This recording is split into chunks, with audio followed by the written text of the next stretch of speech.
very much. That was very moving and heartfelt.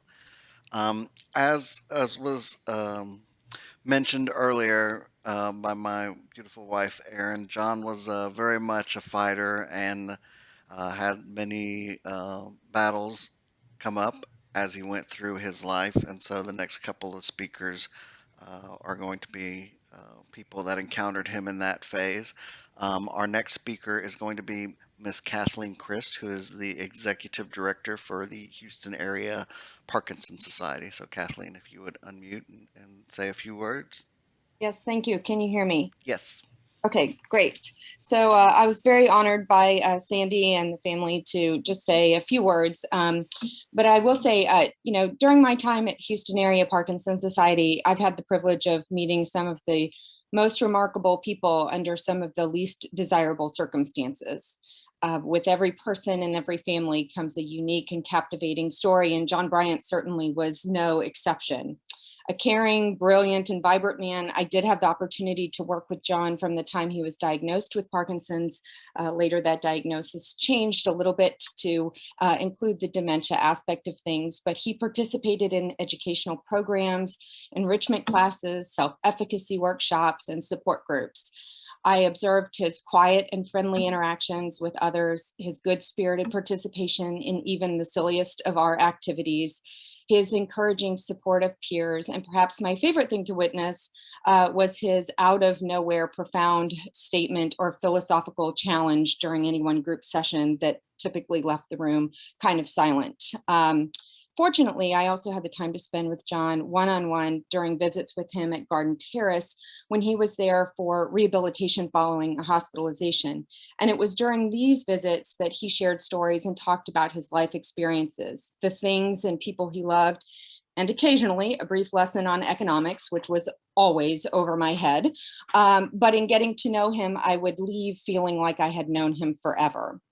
For those of you that might be less familiar with the disease, Parkinson's is a disease that takes. It takes people's ability to move, their voice, their independence. It takes their identity. Sometimes it takes their memory. Parkinson's can even take a person's smile. But Parkinson's never took the spark from John's eyes. It never took his calm and steady spirit. He remained kind and gentle, thoughtful and humble, always witty, charming, and really unexpectedly funny. He never complained, and he took all of these changes, some of which happened way too quickly, in stride.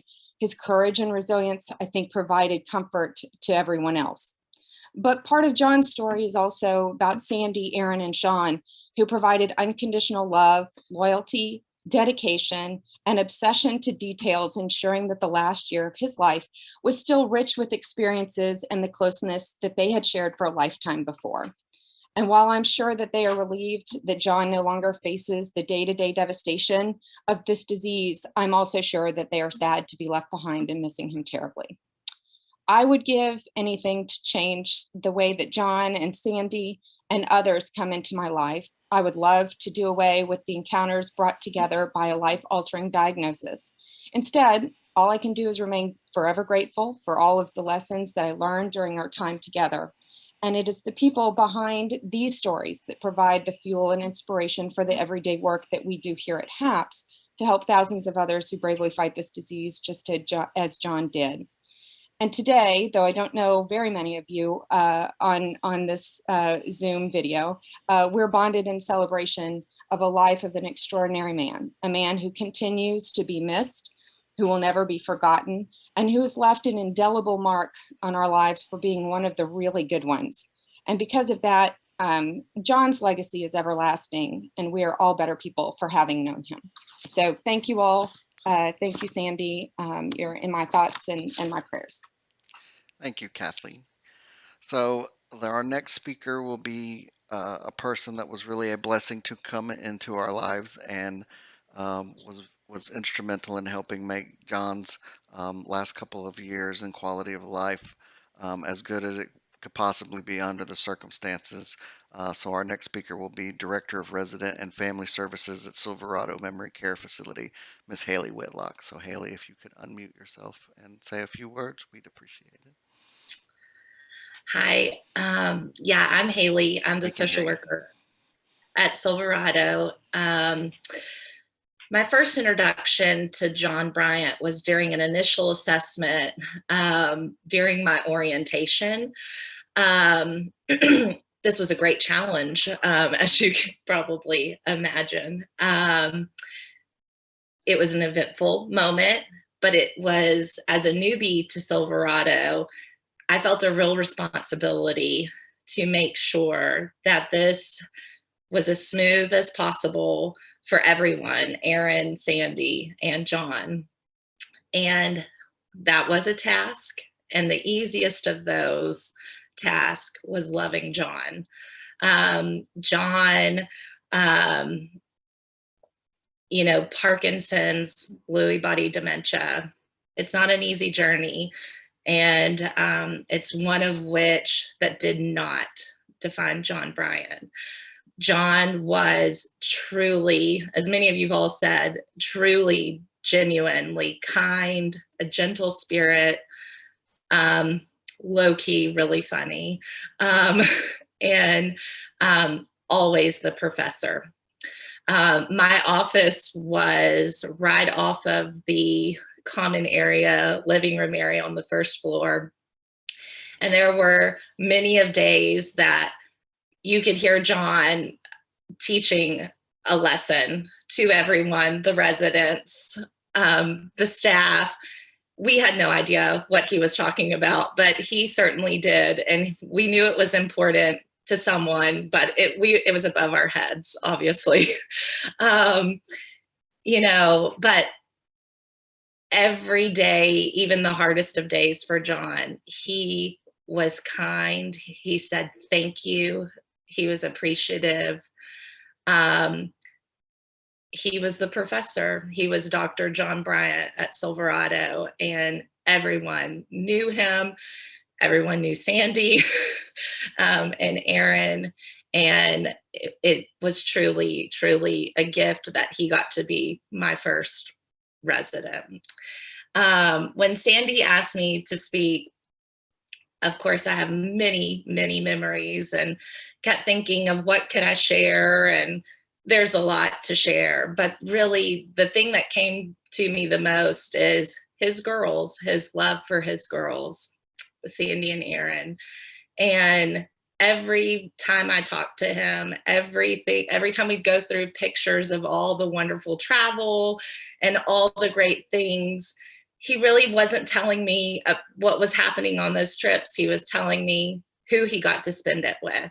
And that was Sandi and Aryn. And so every day John fought. He fought really hard for them every single day. Every moment was, it was a challenge, but he wanted to be present as much as he possibly could every day for them. He knew how hard they were fighting for him as well. That is what I remember the most, is his love, for his family. And one of the really great days was Sandi and John's anniversary dinner that we got to have for them. And John was so on point. He was so present that day and drinking the whole shebang. It was so amazing to be present for. But the tail end of that, my son came to see, stop by for a minute. And so my son is 3. Probably at the time he was about 2, and very shy to be around people he didn't know. But he must have sensed something with John, because he immediately went up to him, said hello. John had kind words to say, and the end. Over the last year, my son has asked about him on multiple occasions. He has asked, where's your friend John, Mom? And at one point I finally had to say, well, he's in our heart, the end, and, tried to leave it at that. I can't tell you how many times he has found a bunny that was given to us at Easter from his friend John. And he will say, "Mom, John is in my heart always." And for a 3-year-old, from the wisdom of a 3-year-old, John is in our heart always. And for that, I am truly, truly thankful. And I'm very thankful to have had the relationship and the closeness that I've had with being with John, and also getting to continue with Sandi and Aryn. So thank y'all for sharing him with us. And thank you for sharing yourselves as well. Well, thank you, Haley. We really appreciate that. I know John spent the majority of his life making sure that Aryn and Sandi had a great life, and they responded in kind by spending a lot of time with him when he needed them at Silverado, so much so that a lot of people thought they were part of the staff uh, when they were there because they were there so much and they were always a continuous presence. And one of the things we also learned while John was there was just he had a quick wit that he was a little freer with than he was earlier in his life, and he really had a couple of good zingers, and also just the enormous intellect and how he had been able to absorb everything from all the stories that people told him throughout his life, because there would be some days that he would prank people and tell them that he was an actor or that he worked on movie films. But he would know all the terminology. He would talk to people that knew that industry. So he would meet people that were in a certain industry or plumbers or something like that, and he would talk to them about their profession in the profession, and people would think that he was a plumber or a movie actor or something like that. So he was just, those were kind of funny stories when people were like, is your dad an actor? And we are like, no, but he was a great listener of people, and absorbed it all throughout his life, and made sure that he knew what was important to people and connect with them. So the next speaker we have is going to be Miss